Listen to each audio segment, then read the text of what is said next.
E nós vamos conversar com o economista do Observatório Social da Petrobras, Eric Gil Dantas. Bom dia, Eric. Bom dia, Glauco. Bom dia a todas e todos que estão nos ouvindo agora. Eric, segundo o levantamento feito pelo Observatório Social da Petrobras, a companhia já se desfez de 243,7 bilhões de reais em bens por meio de 68 transações assinadas num período de 7 anos, desde 2015. Entre as vendas que foram feitas estão negócios como a distribuidora de combustíveis BR, polos de gás, gasodutos, campos de exploração de petróleo. Isso tudo, segundo a própria companhia, para concentrar a atenção na área de exploração de petróleo no pré-sal.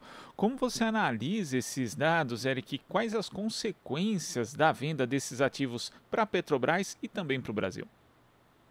Bem, Glauco, isso deixa claro que está havendo um processo de privatização da Petrobras, né? Se fala muito, o Paulo Guedes não conseguiu tocar o processo de privatização como ele queria, mas isso é falso, né? A maior parte desses ativos foram privatizados, metade aí foi privatizado no governo Bolsonaro. Então, a Petrobras está sendo privatizada, sim, mas por pedaços, até porque é difícil você vender a Petrobras porque a população é muito contrária a essa pauta, né? Todas as pesquisas, mesmo no auge da Lava Jato, as pesquisas de opinião, né, colocavam a Lava Jato, a Petrobras como uma empresa a não ser vendida, né? Bem, mas dito isso, que a Petrobras está sendo sim privatizada, a Petrobras ela está vendendo vários ativos que são muito valiosos.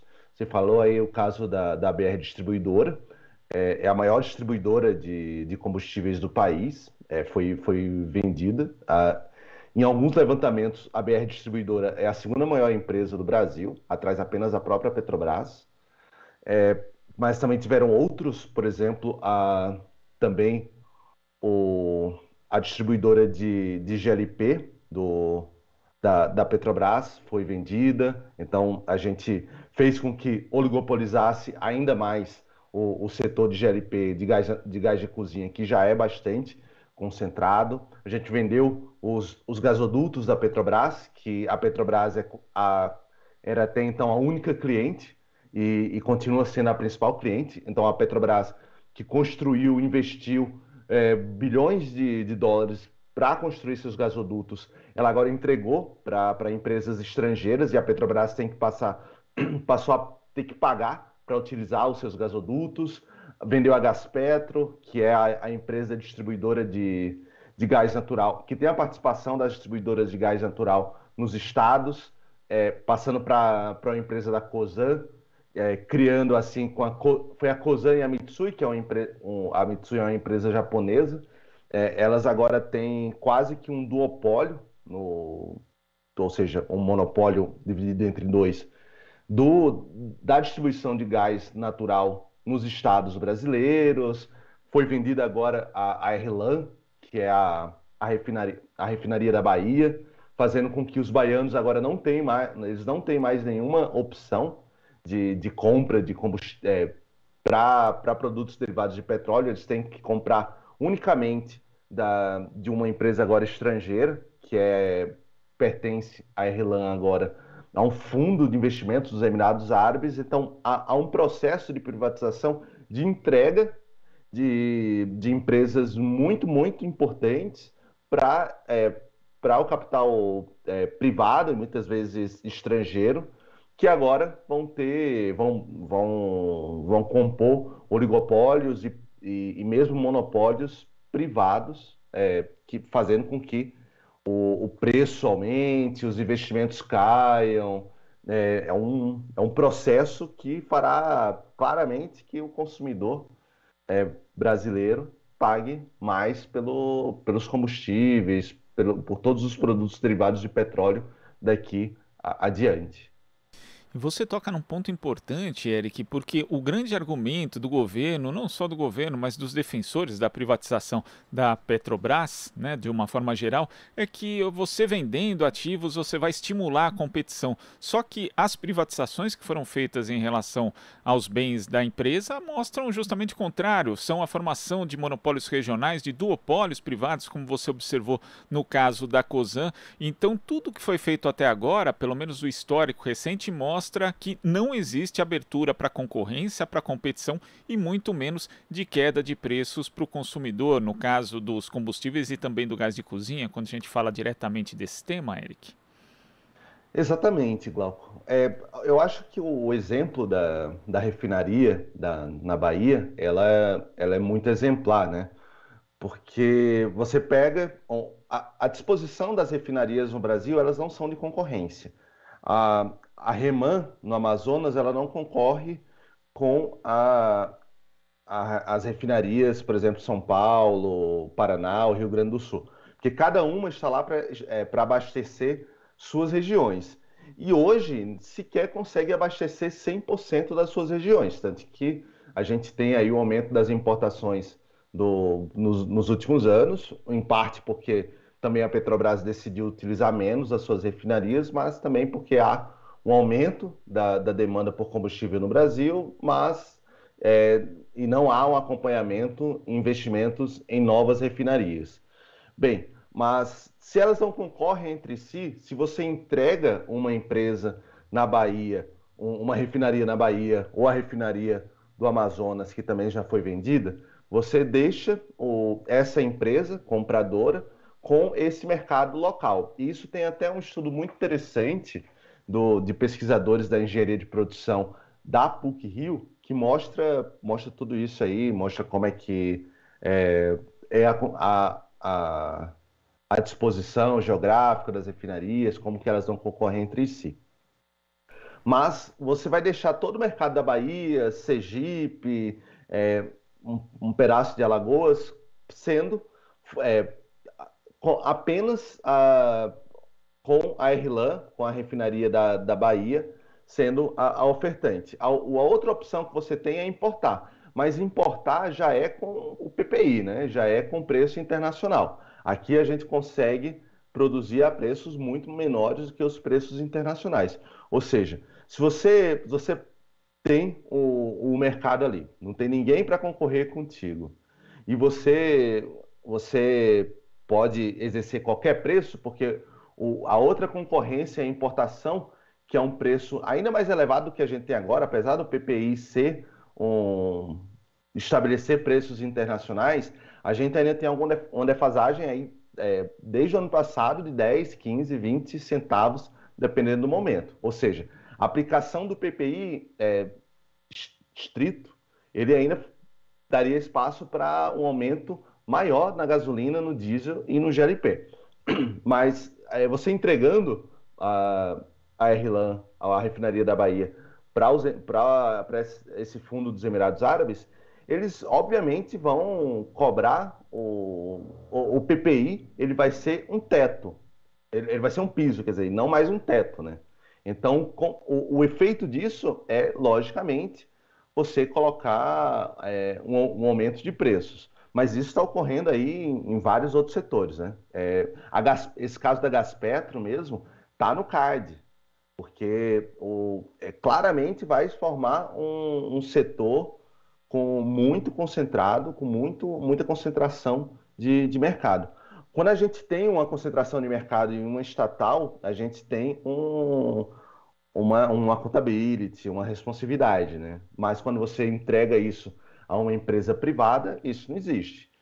Tanto que, enquanto a gente teve a Petrobras como um monopólio estatal, ou de jure ou de fato, né? A partir de 97 a gente não tem mais o monopólio de jure no setor de petróleo e gás no Brasil, mas a gente conseguiu manter a Petrobras como um player muito importante.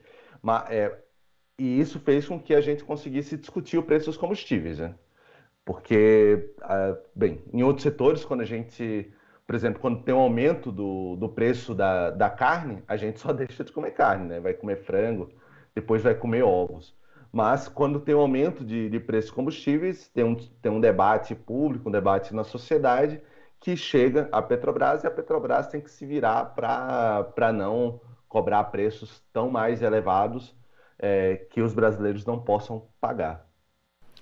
Ou seja, Eric, hoje a Petrobras exerce essa política de paridade de preços com o mercado internacional, que foi implementada ali pelo então presidente Pedro Parente, à época de Michel Temer, continua. Né? O preço dos combustíveis aqui, que é vendido no Brasil, fica atrelado não só à variação do barril de petróleo, mas também do câmbio. Agora, pela experiência da privatização da RLAM, né? da refinaria Landulfo Alves na Bahia, a gente já vê que existe um risco também do Brasil acabar perdendo o controle em relação ao refino. Quer dizer, se a Petrobras concretizar o plano dela, né, de diminuir de 13 para 5 refinarias, além de ter essa variação do preço atrelada ao mercado internacional, o câmbio também vai ficar nas mãos aí de refinarias que estariam nas mãos de companhias estrangeiras que obviamente se interessam com lucro e não com o bem-estar da sociedade brasileira. Então é um risco a mais nesse aspecto, não só em termos de preço, mas também de soberania, Eric? Sim, e ainda mais a gente tem que pensar que todas as refinarias que a Petrobras quer ficar no Rio e São Paulo, né? Todas as outras regiões que se virem nas mãos desses monopólios privados, estrangeiros. E não vai haver nenhum novo investimento, né? Se você não dá conta nem do seu mercado ali, mas isso te gera muito lucro, você não tem incentivo a novos investimentos. Porque você pode colocar lá em cima o seu preço, maximizando assim o seu lucro, e você não precisa fazer novos investimentos. Tanto que a gente tem esse processo aí de privatização da Petrobras há um tempo, a gente teve, já está aí, a gente conta desde 2015. Houve também a mudança no mercado de gás natural, a gente não vê nem, pelo contrário, né, a gente está vendo aí aumento no preço de gás natural no Brasil. A Petrobras já disse que deve aumentar aí 50%, 100% do preço do gás natural em 2022. Então não há, mesmo com esses processos de privatização do setor de petróleo e gás, não está havendo novos investimentos. Pelo contrário, até tem um levantamento do INEP, né, que é ligado à FUP, a Federação Única dos Petroleiros, que mostra que houve uma diminuição de investimentos, de emprego e de salário nesses setores, porque com privatização, com a entrega para outras empresas, em geral, essas empresas investem menos, pagam menores salários, tem muito menos compromisso com essas regiões. A Petrobras ela é uma empresa muito importante para a economia brasileira, né? Em 2013, chegou a um ano investir algo em torno de 150 bilhões de reais, só uma empresa, né? O que é impensável no Brasil. E quando você entrega isso para esses setores para a iniciativa privada, são empresas que investem muito menos.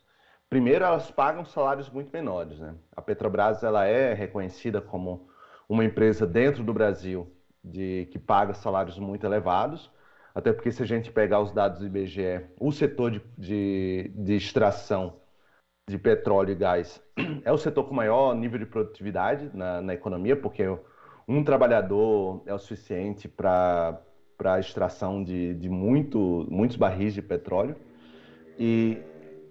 Mas, então a Petrobras paga salários bons, mas comparado a empresas no mercado internacional de petróleo e gás não é nada fora. Na verdade, até um pouco menos que você pegar o salário de petroleiros na Inglaterra, na Noruega, na França, enfim. Mas no Brasil paga bem.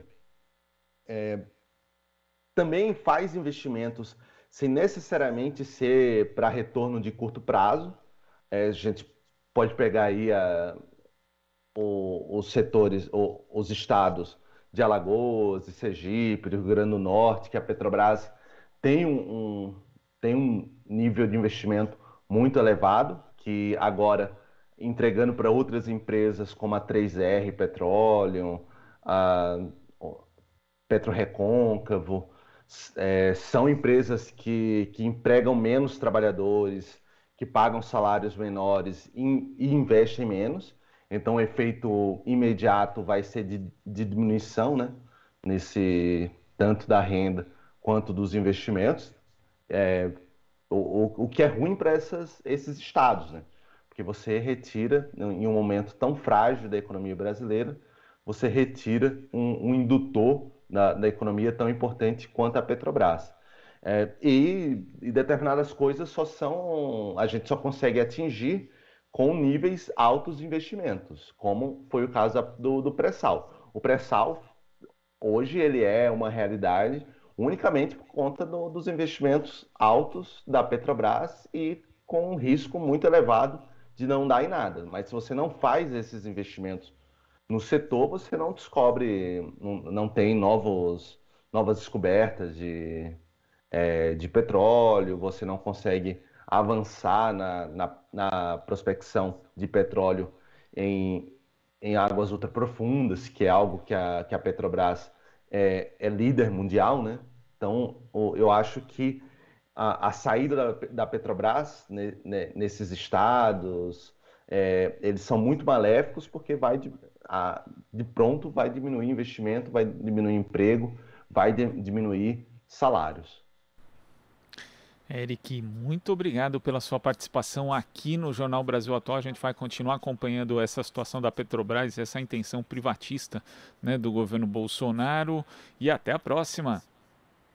Obrigado, Glauco. Obrigado a todos e todas que nos ouviram. O Observatório Social da Petrobras está à disposição de todos vocês. Muito obrigado. Conversamos aqui com o economista do Observatório Social da Petrobras, Eric Gil Dantas. Você está ouvindo Jornal Brasil Atual. As notícias que os outros não dão.